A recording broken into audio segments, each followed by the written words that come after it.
Welcome to my channel ST movie explainer. आज हम explain करने वाले हैं गॉडजिला। ये फिल्म 2014 में रिलीज हुई थी। मूवी की स्टार्टिंग में हमें काफ़ी साल पहले का टाइम दिखाया जाता है, जहाँ पर एक थी फैक्ट्री में कुछ वर्कर्स काम कर रहे होते हैं और उन पर नजर रखने के लिए वहाँ पर एक डॉक्टर भी मौजूद होता है। तभी डॉक्टर के पास एक आदमी आता है और वो अब डॉक्टर को बताता है कि काम करते समय सभी वर्कर्स को कुछ रेडिएशन महसूस होंगी और उन लोगों को ऐसा लगता है कि ये चीज़ एक यूरेनियम है, इसीलिए ये लोग बहुत ज़्यादा खुश हो गए थे और तभी इस यूरेनियम की खुदाई करने के लिए इन लोगों ने यहाँ पे काफ़ी बड़ी बड़ी मशीनें मंगवा ली थी। और वो मशीनों ने यहाँ आकर के अपना काम भी शुरू कर दिया। जैसे ज़मीन के अंदर से खुदाई कर रही होती है, धीरे धीरे ज़मीन काफ़ी अंदर को घुसने लगती है और ऐसा लगने लगता है कि वो पूरी ज़मीन एक गुफा में जाने लगी है। ये चीज़ से करके अब यहाँ जो डॉक्टर मौजूद होता है वो अब अपनी पूरी टीम के साथ के अंदर से गुफा में यानी कि ज़मीन के अंदर चला जाता है और उसके अंदर जाने के बाद डॉक्टर बहुत बड़े से जानवर का स्केलेटन मिलता है। और अब डॉक्टर और उसकी पूरी टीम इस स्केलेटन को ध्यान से देखने लगती है। तभी अब इन लोगों को ये पता लगता है कि ये किसी जानवर का स्केलेटन नहीं, जबकि ये एक बहुत बड़ा सा जानवर है जो यहाँ पे सो रहा था। और जब इस जानवर के ऊपर लाइट पड़ी है तब वो नींद से जाग गया है और फिल्म में दिखाया जाता है कि ये जानवर जो उसी गुफा के अंदर होता है वो अब गुफा से बाहर निकल करके समुद्र के अंदर चला जाता है। फिर हमें नेक्स्ट सीन में जापान का सीन दिखाते हैं, जहाँ पे हमें एक साइंटिस्ट को दिखाया जाता है और वो साइंटिस्ट अब फ़ोन पे बात कर रहा होता है, जिसके वो कह रहा होता है कि जिस गुफा से वो जानवर निकल करके समुद्र में गया है उस जगह से लेकर के यहाँ तक अब अर्थक्वेक आ रहा है। उसी साइंटिस्ट का यहाँ पे एक पावर प्लांट होता है, जिस वजह से वो साइंटिस्ट अब फ़ोन पे बात कर रहा होता है। एंड इसी वो कहता है कि अगर ऐसे ही चलता रहेगा लेकिन मुझे मेरे पावर प्लांट को भी यहाँ से हटाना पड़ेगा। उसी समय इस साइंटिस्ट की वाइफ आ जाती है और साइंटिस्ट अपने वाइफ और अपने बेटे पॉट के साथ यहाँ से निकल जाता है। और कार में बैठने के बाद साइंटिस्ट अपनी वाइफ से कहता है कि अभी जो इस समय अर्थक्वेक के झटके आ रहे हैं ये बस भी ठीक नहीं लग रहे हैं, ऐसा लग रहा है कि बहुत ही जल्दी बुरा होने वाला है।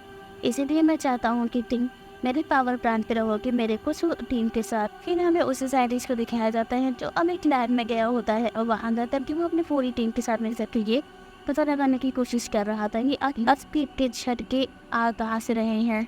लेकिन इनमें से इस चीज़ किसी को भी नहीं पता थी कि अर्थक्वेक के झटके कहाँ से आ रहे हैं, जिसके बाद वो साइंटिस्ट अब अपनी पूरी टीम से कहता है कि ये मशीनरी सारी बंद कर दी जाए कि ये झटके किस वजह से आ रहे हैं और हम नहीं चाहते कि हम लोगों की वजह से किसी को भी कोई नुकसान हो। जिसके बाद हम देखते हैं कि अब ट्रेन से यहाँ पे अर्थक्वेक आने लगता है और इसी बीच यहाँ पे साइंटिस्ट की वाइफ भी आ जाती है। और अर्थक्वेक के झटके इतने तेज होते हैं कि एक चैम्बर जिससे कि एक चैम्बर ब्लास्ट हो जाता है और वो एक पॉइजनस गैस होती है। चैम्बर ब्लास्ट होने की वजह से पॉइजनस गैस अब पूरे कैबिन में फैलने लगती है और वहीं पे साइंटिस्ट की वाइफ होती है जो ये चीज़ से करके वहाँ से भागने लगती है। बट तब तक ही काफ़ी देर हो गई थी, अब वो पॉइजनस गैस पूरी कैबिन में फैल चुकी थी। साइंटिस्ट अब अपने बाइक को बचाने के लिए आगे बढ़ता है, बट तभी साइंटिस्ट की वाइफ उसे मना करती है और कहती है कि अब कुछ भी नहीं हो सकता है, जितनी यदि हो सके तुम इस डोर को क्लोज कर दो, क्योंकि मैं नहीं चाहती कि मेरी वजह से तुम सब मारे जाओ।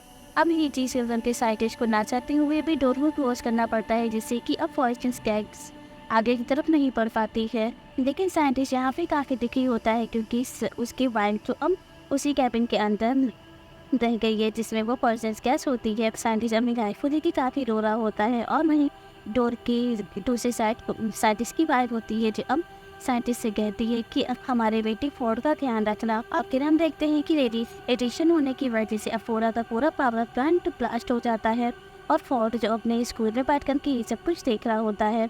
इसके बाद अब हमें 15 साल बाद का टाइम दिखा और फोर्ड जो एक मिलिट्री ऑफिसर था और वो मैरिड भी था। फोर्ड अब काफ़ी टाइम बाद अपने घर वापस आता है और वो अपनी वाइफ से मिलता है। तभी उसकी वाइफ को कॉल आता है कि फोर्ड के डैड को पुलिस ने अरेस्ट कर दिया है। और फोर्ड जो अपने डैड की नफरत करता था क्योंकि उसे ऐसा लगता था कि उसकी मॉम की डेथ उसके फादर की वजह से ही हो गई, इसीलिए वो कभी भी अपने फादर से बात नहीं करता था। लेकिन इसकी वाइफ के कहने पे वो अब अपने डैड से मिलने के लिए चला जाता है। फोर्ड अब अपने डैड को पुलिस कस्टडी से बाहर ले आता है, जिसके बाद ये दोनों अब अपने घर जाते हैं और घर आकर के फोर्ड के डैड उसे कहते हैं कि बेटा वो एक एक्सीडेंट नहीं, जबकि उसकी बेसी एक रेडिएशन थी और वही सेम रेडिएशन आते हुए मुझे महसूस हो रही है। साथ ही फोर्ड के फादर उसे ये भी बताते हैं कि उन्हें पुलिस ने क्यों अरेस्ट किया था, क्योंकि फोर्ड के डैड ऐसी जगह पे गए थे जहाँ पे पुलिस ने जाने के लिए मना किया था। साथ ही वो अब फोर्ड को ये भी बताते हैं कि मेरे दोस्त ने भी उस जगह से जाकर के फ्रिक्वेंसी को नोट किया है, क्योंकि वहाँ उस जगह से काफ़ी अजीब अजीब सी आवाज़ें आती रहती हैं। इसीलिए मुझे वहाँ पर जाना होगा और जाकर के ये पता लगाना होगा कि उस पास जो पावर प्लांट में ब्लास्ट हुआ था वो कोई एक्सीडेंट नहीं था। और इस काम के लिए फॉर्ड भी अपने फादर के साथ निकल जाता है। अब ये दोनों उसी लोकेशन पे पहुँच जाते हैं जहाँ पे इनका पावर प्लांट था, और वहाँ जाकर के ये महसूस करते हैं कि वहाँ पे कोई भी जहरीली गैस यूरेनियम नहीं है, कोई भी रेडिएशन नहीं है। तभी हम देखते हैं कि यहाँ पे अगेन से पुलिस आ जाती है और वो फॉर्ड और उसके फादर को अरेस्ट करके ले जाती है। हम यहाँ पे उसी डॉक्टर को देखते हैं जिसे हमने मूवी की स्टार्टिंग में देखा था, और वो डॉक्टर और सभी पुलिस वाले मिल करके और ये फादर से पूछ रहे होते हैं कि आखिर तुम उस जगह पे बार बार क्यों जाते हो। जिस पर फॉर्ड के फादर अब सारी बातें बताने लगते हैं, और ये सारी बातें सुनने के बाद डॉक्टर भी काफ़ी हैरान हो जाता है, क्योंकि इतनी सारी चीज़ों के बारे में तो डॉक्टर को भी नहीं पता था। फिर हम देखते हैं कि अब ये लोग मिल करके एक पत्थर जैसी दिखने वाली चीज़ पर एक्सपेरिमेंट कर रहे होते हैं। तभी अचानक से वो पत्थर हिलने लगता है, और इस वजह से ये लोग उस पत्थर के ऊपर बिजली फेंक देते हैं। यानी कि अब ये लोग उस पत्थर में इलेक्ट्रिक शॉक देते हैं, जिससे कि अब वो पत्थर टूट जाता है, और उस पत्थर के टूटने की वजह से उसके अंदर से एक बहुत बड़ा सा क्रिएचर बाहर आता है, जो दिखने में काफ़ी बड़ा था। और वो अब बाहर आकर के उस सभी इंसानों के ऊपर बिजली जैसी चीज़ के साथ अटैक कर रहा था। और फिर हम देखते हैं कि कैसे वो क्रिएचर अपने आप को उस पत्थर से आज़ाद करवाता है और वहाँ से उड़ जाता है। अब हम नेक्स्ट डे देखते हैं जहाँ अब डॉक्टर के पास कैप्टन आता है, और वो अब डॉक्टर को अपने साथ ले जाने के लिए कहता है, और डॉक्टर अपने साथ फॉर्ड और उसके फादर को भी लेके जाता है। हम देखते हैं कि इन्हीं सारे इंसिडेंट में फॉर्ड का फादर काफ़ी जख्मी हो गया था, और ये लोग अब रेडी ऑफिस के हेड के पास पहुंच जाते हैं, जहाँ पे ये अमीन लोगों को बताता है कि ये क्रीचर और कोई नहीं जबकि एक बहुत बड़ा सा मॉन्स्टर है। और जब भी ज़मीन की रेडिएशन कम होती है तब ये समुद्र के काफ़ी अंदर घुस गया था, ताकि वो वहाँ से अपनी एनर्जी ले सके।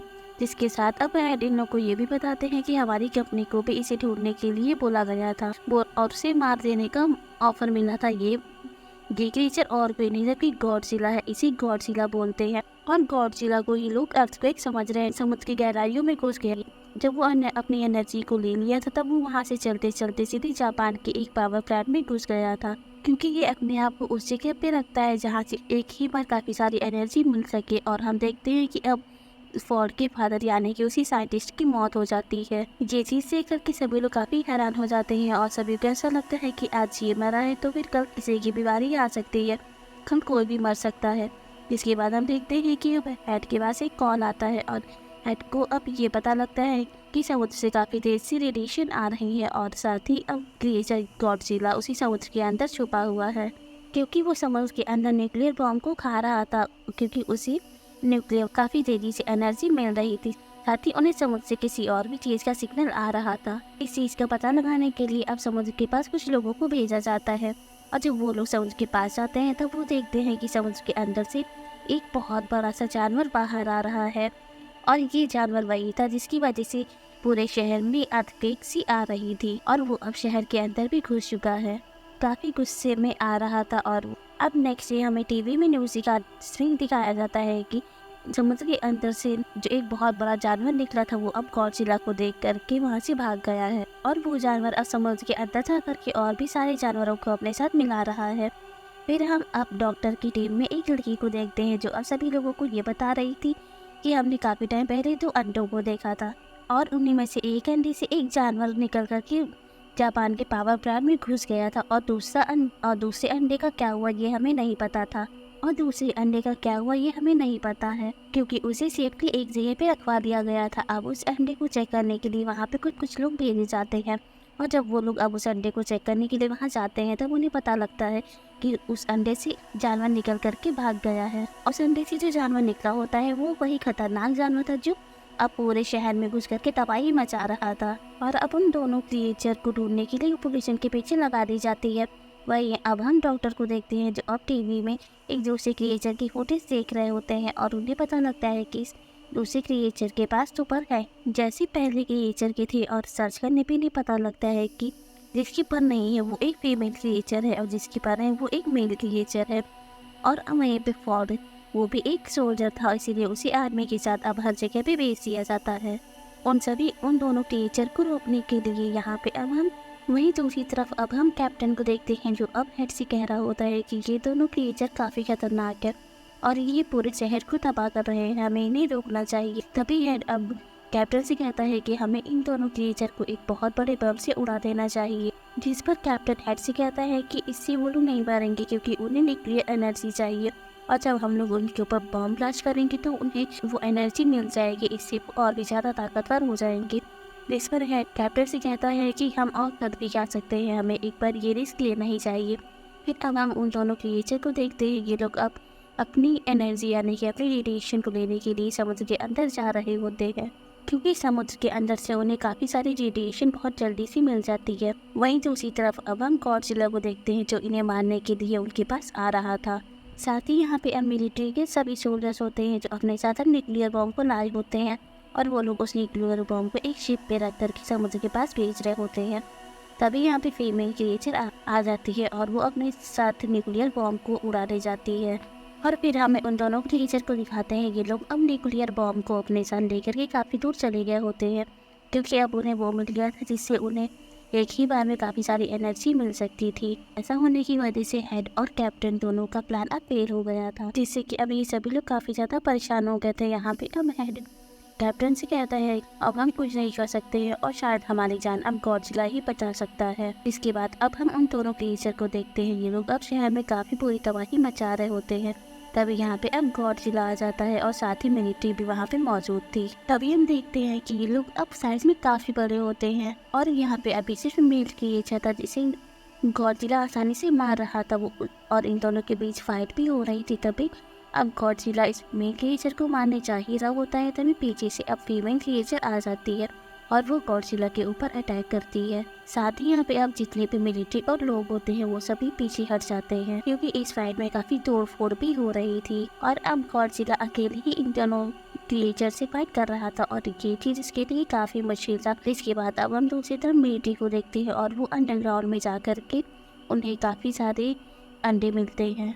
वहीं दूसरी तरफ गॉडजिला को अब उन दोनों क्रिएचर से लड़ने में काफ़ी मुश्किल हो रही थी, क्योंकि वो दोनों क्रिएचर अब गॉडजिला के ऊपर भारी पड़ रहे थे। अब हम मिलिट्री को देखते हैं, जिसी ज़मीन के अंदर से काफ़ी सारे अंडे मिले होते हैं, वो उसमें एक बॉम्ब फिट करके बाहर आ जाते हैं और बॉम्ब में उन्होंने टाइमर लगाया होता है। टाइमर के साथ अब वो बॉम्ब ब्लास्ट होता है, जिससे कि अब ज़मीन के अंदर जितने भी अंडे होते हैं वो सभी फूट जाते हैं और सारे अंडे फूटने की वजह से यहाँ पे मेल और फीमेल क्रिएचर को काफ़ी बुरा लगता है, क्योंकि वो सारे अंडे फीमेल क्रिएचर के ही होते हैं। जिसे देख करके दोनों क्रिएचर अब अपने अंडों की फिक्र करने के लिए उनके पास आ जाते हैं और वो लोग गॉडजिला को छोड़ देते हैं। यहाँ पे बॉम्ब ब्लास्ट होने की वजह से उसमें से जितनी रेडिएशन मिली थी वो सभी गॉडजिला के अंदर एनर्जी की तरह ट्रांसफर हो रही थी। ये गॉडजिला के लिए एक प्रॉफिट था, इसीलिए गॉडजिला अब अपनी पूरी एनर्जी को स्टोर करके अपने मुंह से उन दोनों क्रिएचर के ऊपर इलेक्ट्रिसिटी से अटैक कर दिया, क्योंकि अब गॉडजिला काफ़ी पावरफुल हो गया था और वो अब इसी एनर्जी के साथ इन दोनों क्रिएचर से लड़ रहा होता है। जिसके बाद गॉडजिला अब फीमेल क्रिएचर को मार देता है। ये चीज़ देख करके मेल क्रिएचर को काफ़ी गुस्सा आता है।